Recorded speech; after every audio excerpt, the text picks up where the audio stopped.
আরেকটা বড় পার্থক্য সেটা হলো গণতান্ত্রিক সিস্টেমে রাষ্ট্র হচ্ছে সেকুলার থাকে, রাষ্ট্রের কোনো ধর্ম থাকে না। অথচ ইসলামে রাষ্ট্র, সরকার এগুলো সবগুলোই হচ্ছে দ্বীনের অংশ। মানুষ চাইলেও আল্লাহর আইনকে পরিবর্তন করতে পারে না। আর রাষ্ট্রে অবশ্যই শরীয়ত প্রতিষ্ঠিত থাকা উচিত, এগুলো তো আমাদের ইমানের অংশ। হাদিসে স্পষ্ট বলা আছে যে লা তাআতা লি মাখলুকিন ফি মাসিয়াতিল খালিক, যে কাজের দ্বারা আল্লাহর অবাধ্যতা হবে সে কাজ আসলে জগতের কারোরই করার সুযোগ নেই। 1789 সালের ফরাসি বিপ্লবের পর গণতন্ত্র আরও ব্যাপকতা লাভ করে, যেখানে এটা এমনকি সামাজিক ব্যবস্থা, মানুষের জীবনধারার অংশ হয়ে যায়। সবকিছুতেই সবার মতের প্রতিফলন ঘটানো, সেটার আলোকে কাজ করা, এরকম চিন্তা এবং সিস্টেম ডেভেলপ করে ধীরে ধীরে। আমরা গণতন্ত্রের তিনটা ধরন নিয়ে যদি আলোচনা করি, প্রথমত পিওর গণতন্ত্র। পিওর গণতন্ত্র হচ্ছে যেখানে সকল নাগরিকই রাষ্ট্র ক্ষমতায় অংশগ্রহণ করতে পারে। যেমন প্রাচীন গ্রিসের যে নগর রাষ্ট্রগুলো, সেখানে আমরা দেখি যারা নাগরিক থাকতেন সবাই রাষ্ট্র ব্যবস্থায় শাসনতান্ত্রিক প্রক্রিয়ায় অংশ নিতেন। কিন্তু সেখানে তো নাগরিক সংখ্যা ছিল কম। গ্রিসের নগর রাষ্ট্রগুলোর নাগরিক সংখ্যা, অনেক নগর রাষ্ট্রে 10,000 নাগরিকও ছিল। এখন 10,000 মানুষ মিলে যদি কোনো একটা ডিসিশন গ্রহণ করেন, আমাদের তো রাজনৈতিক মিটিংগুলোতে অনেক সময় 10, 20, 30,000 মানুষ হয় সাধারণ মিটিংগুলোতে। তো 10,000 মানুষ মিলে কোনো একটা ডিসিশন গ্রহণ করা, শাসনতান্ত্রিক প্রক্রিয়া চালানো, এটা প্রয়োগ করার একটা সুযোগ ছিল। আমরা ইসলামের ইতিহাসের খোলাফে রাশিদিনের সময়ের কথা যদি বলি, তখনও কিন্তু সকল মানুষ সরাসরি শাসনতান্ত্রিক প্রক্রিয়া অংশগ্রহণের একটা সিস্টেম ছিল।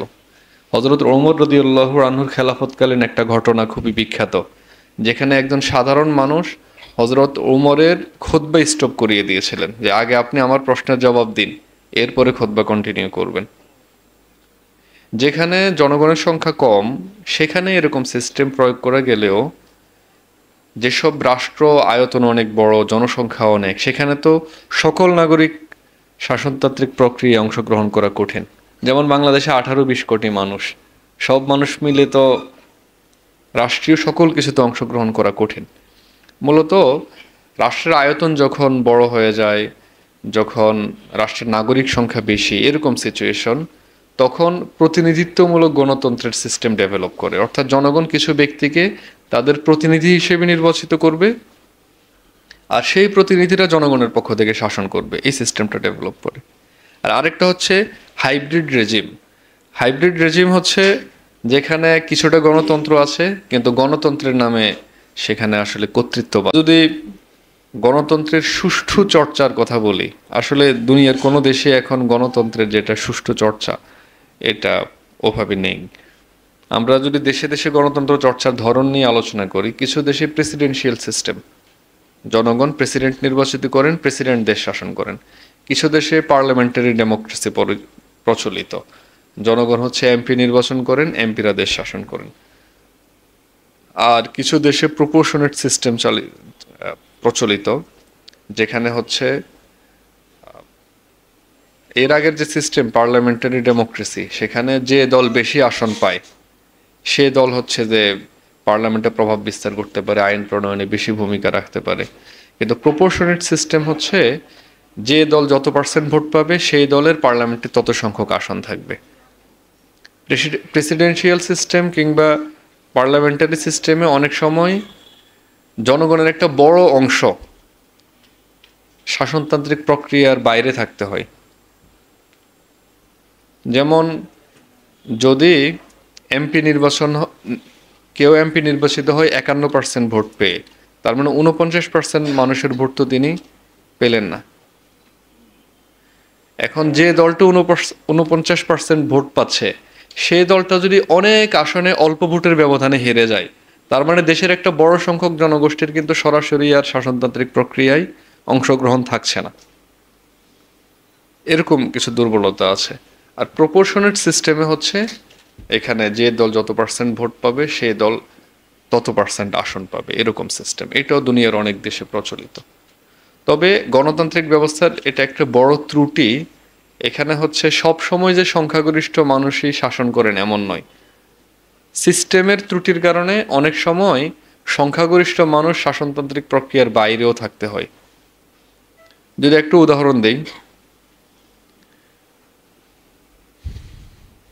ধরুন প্রেসিডেন্ট ইলেকশনে 10 জন প্রার্থী, একজন প্রার্থী যিনি ফার্স্ট হলেন উনি 30% ভোট পেলেন, আর বাকি 9 জন প্রার্থী মিলে 70% ভোট পেয়েছেন।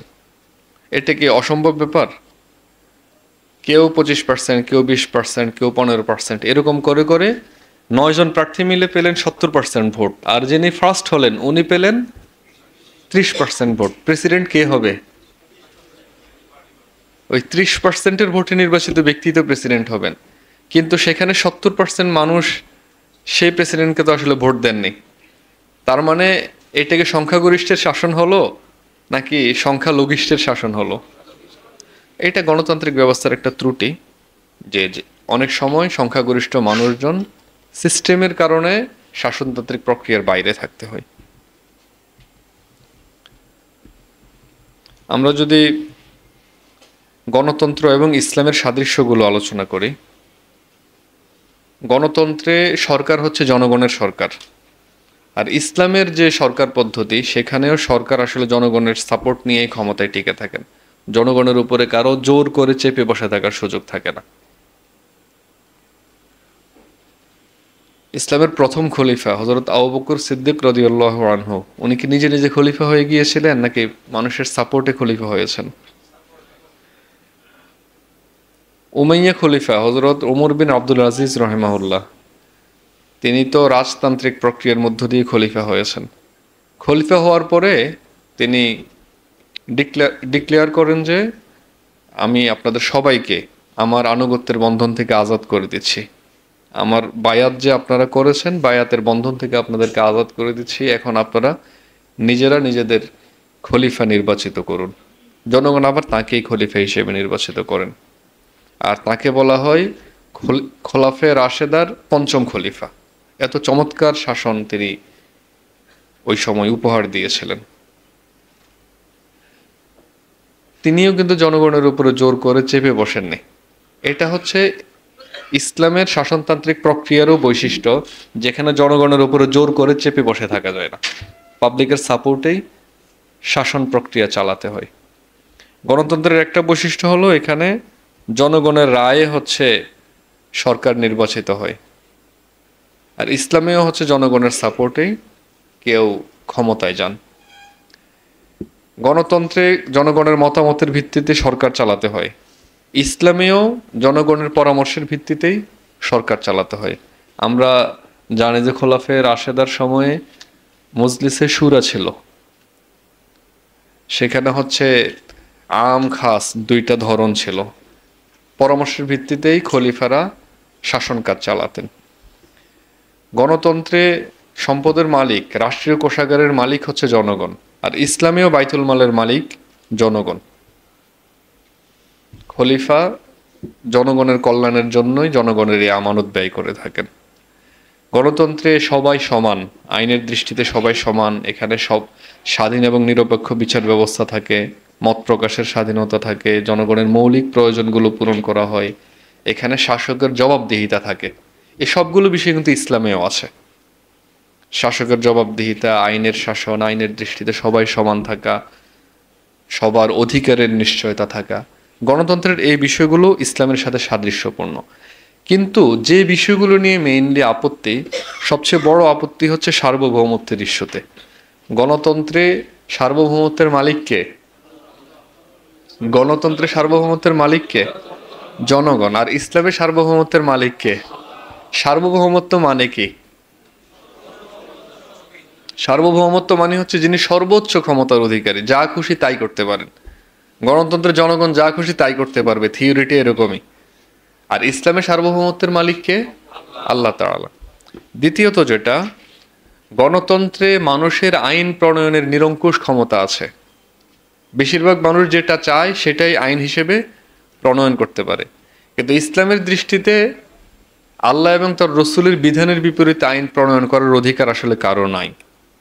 তৃতীয় যেটা, সেটা হচ্ছে মানব রচিত বিধান অনুযায়ী, আইন অনুযায়ী ফয়সালা করা। গণতান্ত্রিক দেশগুলোর যেসব কোর্টগুলো, পার্লামেন্ট যেসব আইন পাশ করে দেয় সেই আইনের আলোকেই বিচার কাজ চালাতে হয়। কিন্তু ইসলামী আদালত যেটা, কাজী সাহেবরা, কাজী মানে কি বিয়ে পড়ানোর কাজী? কাজী মানে কি বিচারক। বিচারকরা আল্লাহর আইন অনুযায়ী ফয়সালা করতে হয়। এটা গণতান্ত্রিক সিস্টেম এবং ইসলামী যে শাসন প্রক্রিয়া দুইটার মধ্যে একটা বৈসাদৃশ্য।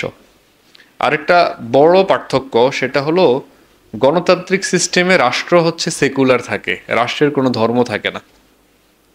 অথচ ইসলামে রাষ্ট্র, সরকার এগুলো সবগুলোই হচ্ছে দ্বীনের অংশ। দ্বীনের অনেকগুলো বিধান রাষ্ট্রীয়ভাবে প্রয়োগ করতে হয় এবং দ্বীনকে প্রতিষ্ঠা করা এটা একটা ফরজ কাজ। গণতন্ত্র নিয়ে আরেকটা যেটা বড় আপত্তি সেটা হচ্ছে এটা ইকামতে দ্বীনের শরীয়ত সম্মত পদ্ধতি নয়, বাস্তবসম্মত পদ্ধতিও নয়। মেইনলি এই আপত্তিগুলো গণতন্ত্র সম্পর্কে থাকে। এখন আমরা তো গণতান্ত্রিক প্রক্রিয়ায় ইসলামের প্রতিষ্ঠা চাই,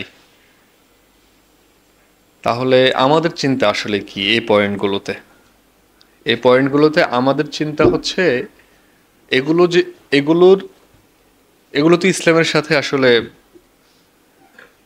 সামঞ্জস্যপূর্ণ বিষয় নয়, বরং সাংঘর্ষিক। যেহেতু ইসলাম এগুলো অ্যালাউ করে না, যে বিষয়গুলো ইসলাম অ্যালাউ করে না সেই বিষয়গুলোকে আমরাও মানি না। গণতন্ত্রের যে বিষয়গুলো ইসলাম অ্যালাউ করে, আমরা এর আগে দেখেছি এই যে গণতন্ত্রের সাথে ইসলামের কি কি সাদৃশ্য রয়েছে।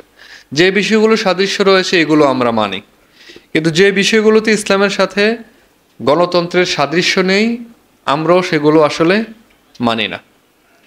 এই বিষয়গুলো বাদ দিয়ে যে গণতান্ত্রিক সিস্টেম, আমরা সেই সিস্টেমের সাথে একমত।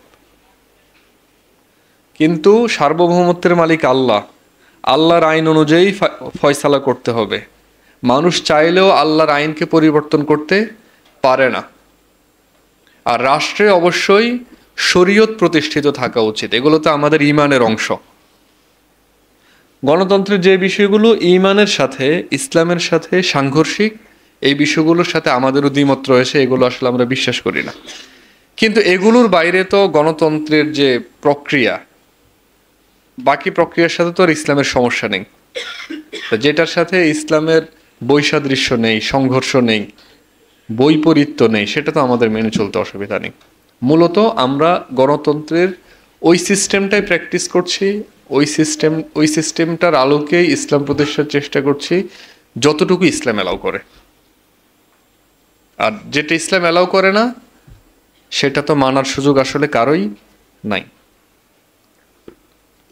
হাদিসে স্পষ্ট বলা আছে যে লা তাআতা লিমাখলুকিন ফি মাসিয়াতিল খালিক, যে কাজের দ্বারা আল্লাহর অবাধ্যতা হবে সে কাজ আসলে জগতের কারোরই করার সুযোগ নেই। আমাদের তো সেটা করার সুযোগ থাকার প্রশ্নই আসে না। এখন এই যে গণতান্ত্রিক সিস্টেম, যারা গণতন্ত্রকে হারাম বলেন তারা মেইনলি ওই যে কয়েকটা পয়েন্ট দেখালাম ওই পয়েন্টগুলোর কারণে হারাম বলেন, কিন্তু এই পয়েন্টগুলো তো আমরা মানি না, তাই না? তার মানে যারা গণতন্ত্রকে হারাম বলেন তারা যেটা চিন্তা করেন ওইটার সাথে কি আমাদের বিশেষ কোনো পার্থক্য আছে? পার্থক্যটা মূলত দৃষ্টিভঙ্গিগত। ওনারা ওই কয়েকটা বিষয় যেগুলো ইসলামের সাথে সাংঘর্ষিক ওগুলো সহ গণতন্ত্রকে চিন্তা করেন, আর আমরা ওগুলো ছাড়া গণতন্ত্রকে চিন্তা করি। পয়েন্টটাকে বুঝাতে পারলাম?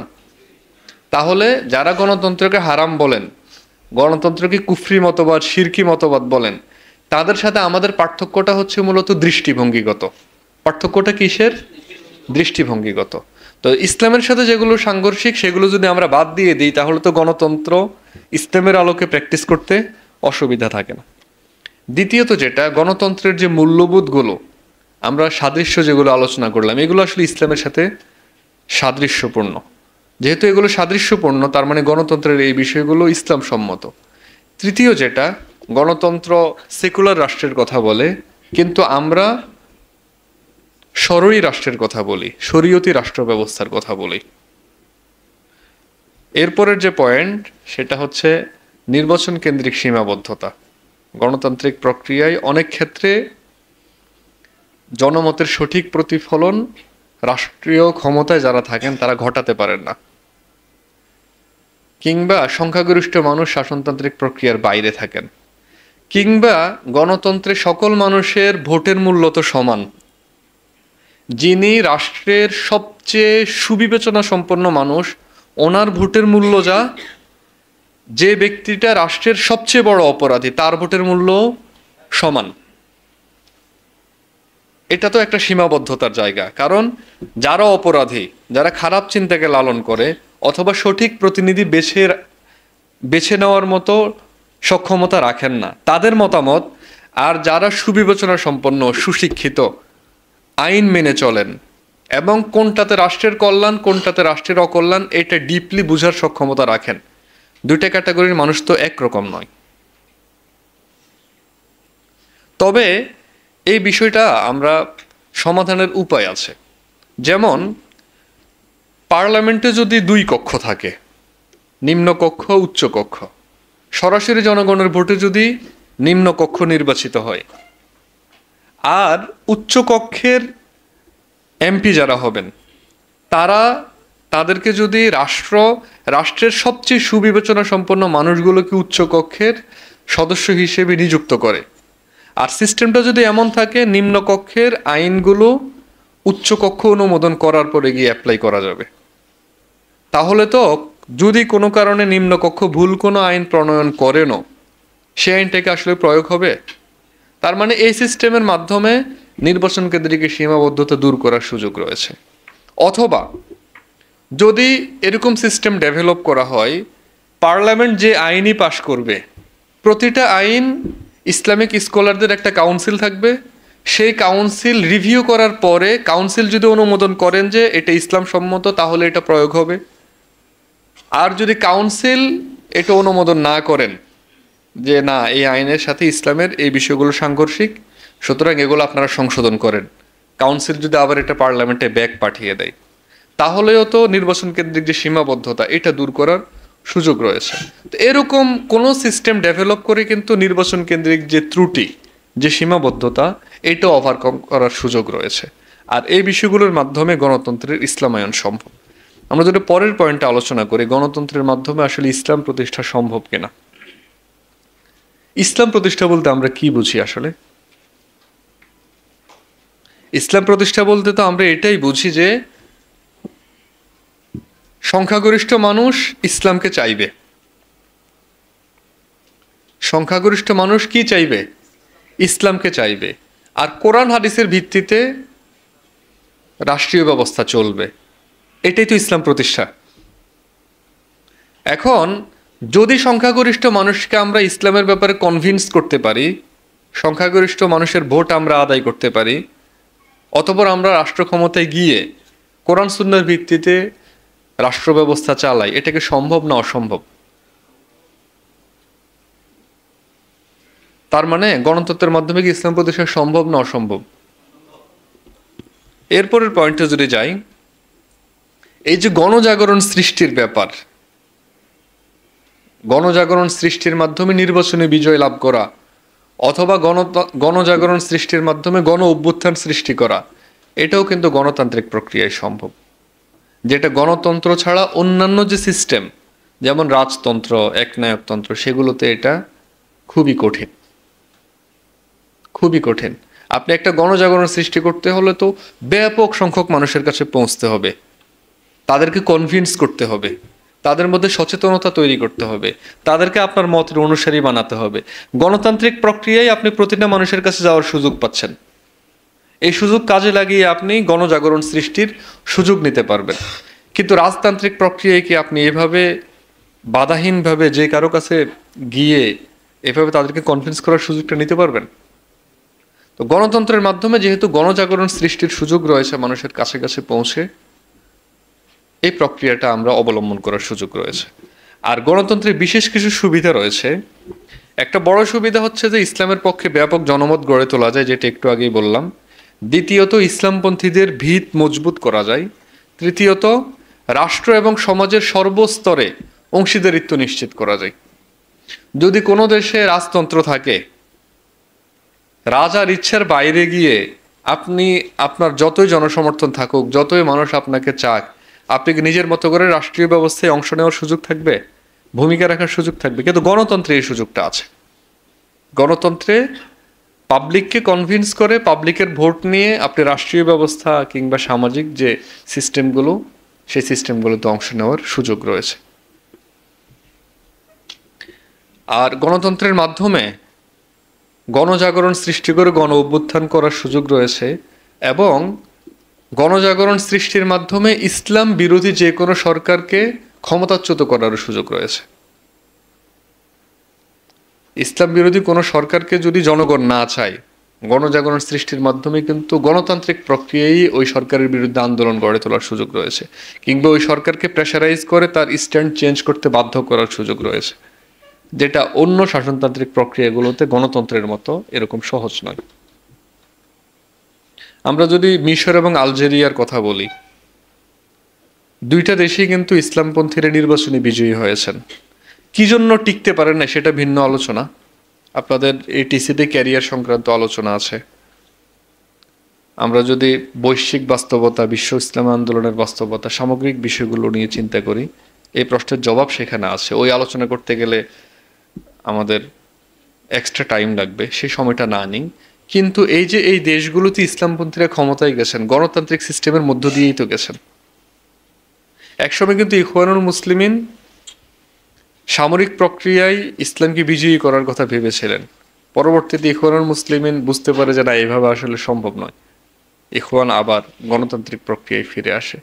সিরিয়ায় ইখওয়ানের যে শাখা, একটা সময় সিরিয়ার ইখওয়ান এরকম সিদ্ধান্ত নিয়েছিল যে সামরিকভাবেই আমরা ইসলামকে বিজয়ী করব, বিপ্লব সৃষ্টি করে আমরা ইসলাম প্রতিষ্ঠা করব।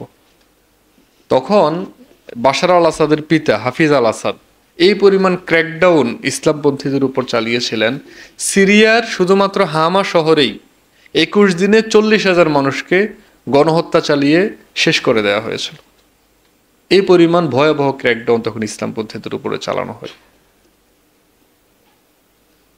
এখন এই যে গণতন্ত্রের যে সুবিধাটা আছে, এটা কিন্তু অন্য কোনো প্রক্রিয়ার মধ্য দিয়ে এই সুযোগটা নেয়ার উপায় থাকে না। তো গণতন্ত্রের এই সুযোগগুলো কাজে লাগিয়ে কিন্তু ইসলাম প্রতিষ্ঠার জন্য ভূমিকা রাখার যথেষ্ট সুযোগ রয়েছে। এরপরে যদি আমরা খেলাফত সম্পর্কে আলোচনা করি, সহজ ভাষায় যদি বলি, যে শাসন প্রক্রিয়ায় সার্বভৌম ক্ষমতার মালিক হিসেবে আল্লাহকে স্বীকার করে নেওয়া হয়, এবং আল্লাহ এবং তার রসুলের বিধানের আলোকে যে শাসনতান্ত্রিক প্রক্রিয়া চলে, সেটাই হচ্ছে খেলাফত। খেলাফত অর্থ কি? প্রতিনিধিত্ব। কার প্রতিনিধিত্ব? আল্লাহ এবং তার রসুলের প্রতিনিধিত্ব। তো যিনি প্রতিনিধিত্ব করেন উনি কি? উনি হচ্ছেন প্রতিনিধি, আরবিতে খলিফা। উনি যে শুধু আল্লাহ এবং তার রসুলের প্রতিনিধি এমনই নয়, উনি কিন্তু জনগণেরও প্রতিনিধি, কারণ জনগণের সাপোর্টের ভিত্তিতেই তো উনি শাসন ক্ষমতায় আরোহণ করেন। এখন এই যে আল্লাহকে সার্বভৌম ক্ষমতার মালিক হিসেবে মেনে নেওয়া, আল্লাহ এবং তার রসুলের ইচ্ছার আলোকে, বিধানের আলোকে রাষ্ট্র ক্ষমতা চালানো, এটাই হচ্ছে খেলাফত। এখন এই সিস্টেমটা কিভাবে চলবে এটার কোনো কনক্রিট ব্যাপার নেই। এটা স্থান, কাল, অবস্থার প্রেক্ষিতে পরিবর্তন হতে পারে। সময়ের, স্থানের, উপযোগিতার আলোকে বিভিন্নভাবে এটা প্রয়োগ করা যায়। এখন থেকে 1,500 বছর আগের যে খোলাফে রাশিদিনের সময়, হুবহু একই স্টাইলে কি এখনো শাসন করা যাবে? মূল নীতিগুলো ঠিক রেখে শাসন করতে হবে, কিন্তু একই স্টাইল তো আর করা যাবে না, কারণ দুনিয়ায় তো অনেক চেঞ্জ ঘটেছে। প্রযুক্তিতে অনেক চেঞ্জ এসেছে, মানুষের সাইকোলজিতে অনেক চেঞ্জ এসেছে, বাস্তবতায় অনেক ধরনের চেঞ্জ এসেছে। মূলনীতি ঠিক রেখে এখনকার অবস্থার আলোকে হচ্ছে সিস্টেমটা অ্যাপ্লাই করতে হবে। এখন স্থানকাল অবস্থার প্রেক্ষিতে ইসলামী শাসন কিভাবে বাস্তবায়ন হবে, এটা একটা চিন্তা ও গবেষণা নির্ভর ব্যাপার। এটা অবস্থার প্রেক্ষিতে মূলত নির্ধারণ করতে হবে। এটার কনক্রিট কোনো ব্যাপার নেই। কনক্রিট ব্যাপারটা হচ্ছে মূলত মূলনীতি, কিন্তু মূলনীতির প্রয়োগটা কিভাবে হবে এটা কনক্রিট না, এটা হচ্ছে স্থানকাল অবস্থার প্রেক্ষিতে প্রয়োগ করতে হবে। আমরা যদি খেলাফতের বৈশিষ্ট্য নিয়ে আলোচনা করি, এখানে জনমতের ভিত্তিতে শাসক নির্বাচিত হন, শাসক পরামর্শ ভিত্তিক শাসন প্রক্রিয়া চালান, জনগণের স্বাধীন মত প্রকাশের সুযোগ থাকে, বিচার বিভাগের স্বাধীন ভূমিকা থাকে। বিচার বিভাগের স্বাধীন ভূমিকাটা কিন্তু খুবই ইউনিক। গণতান্ত্রিক সিস্টেমে পার্লামেন্ট যে আইন করে দেয়, সে আইনের আলোকেই বিচারকদেরকে বিচার করতে হয়। এমনকি কোনো বিচারক যদি কোনো একটা অপরাধ নিজের চোখে সংঘটিত হতে দেখেন, এরপরেও কিন্তু উনি আইনি কাঠামো যেটা, অর্থাৎ পার্লামেন্টের করে দেওয়া আইন এবং বাদী বিবাদীদের উপস্থাপনকৃত সাক্ষ্য প্রমাণ, এর বাইরে কিন্তু গিয়ে বিচারের রায় দেওয়ার সুযোগ নেই। কিন্তু ইসলামী ব্যবস্থায় কাজী সাহেবরা যেসব অপরাধ নিজেদের চোখে সংঘটিত হতে দেখতেন, অনেক স্টেপ কিন্তু ওনারা নিজেরা নিতে পারতেন। খেলাফতে এই সুযোগটা রয়েছে, যেখানে বিচার বিভাগ বরং গণতান্ত্রিক সিস্টেমের চেয়ে আরো বেশি প্রায়োগিক ভূমিকা পালন করতে পারে। খেলাফতে জনগণের মধ্যে বৈষম্য থাকে না, মানুষের যে মৌলিক অধিকারগুলো সেগুলোর নিশ্চয়তা থাকে, এবং খেলাফতেও বাইতুল মালের মালিক হচ্ছে জনগণ। এটা খলিফার কাছে আমানত হিসেবে থাকে, এবং খলিফা সেই আমানত জনগণের কল্যাণেই ব্যয় করতে হয়, রাষ্ট্রের প্রয়োজনে ব্যয় করতে হয়। আর খেলাফতের যেটা বড় বৈশিষ্ট্য, সেটা হচ্ছে খেলাফত সমগ্র উম্মাহ ভিত্তিক শাসন ব্যবস্থা। এটা কিন্তু একটু ভালো করে মাথায় নিন। খেলাফত হচ্ছে সমগ্র উম্মাহ ভিত্তিক শাসন ব্যবস্থা। খেলাফত এমন নয় যে শুধুমাত্র একটা দেশে ইসলাম প্রতিষ্ঠা হলো, একটা দেশে খেলাফত প্রতিষ্ঠা হয়ে গেল, না, বরং পুরো উম্মাহ মিলে খেলাফতের সিস্টেম, যেখানে পুরো উম্মাহ খলিফার আনুগত্য করবেন, খলিফাকে খলিফা হিসেবে মেনে নেবেন। এখনকার যে জাতি রাষ্ট্র ব্যবস্থা, এই জাতি রাষ্ট্র ব্যবস্থায় কিন্তু খেলাফত প্রতিষ্ঠার পথে সবচেয়ে বড় প্রতিবন্ধকতা হচ্ছে এখনকার জাতি রাষ্ট্র কাঠামো। কারণ আপনি চাইলেই সবগুলো সীমান্ত তুলে দিয়ে পুরো উম্মাহকে নিয়ে একটা রাষ্ট্র বানিয়ে ফেলতে পারবেন না। তবে এখনকার সময়ে কিভাবে খেলাফত প্রয়োগ করা যেতে পারে, এটা নিয়ে আমরা ইনশাল্লাহ সামনে আলোচনা করব। আমরা যদি খেলাফতের ইতিহাস নিয়ে আলোচনা করি, খেলাফতের রাশেদার শাসন ছিল 30 বছরের। এরপরে খেলাফত নামে ছিল, তবে রাজতান্ত্রিক প্রক্রিয়া শুরু হয়ে যায়। উমাইয়ারা শাসন করেন, আব্বাসীয় বংশ শাসন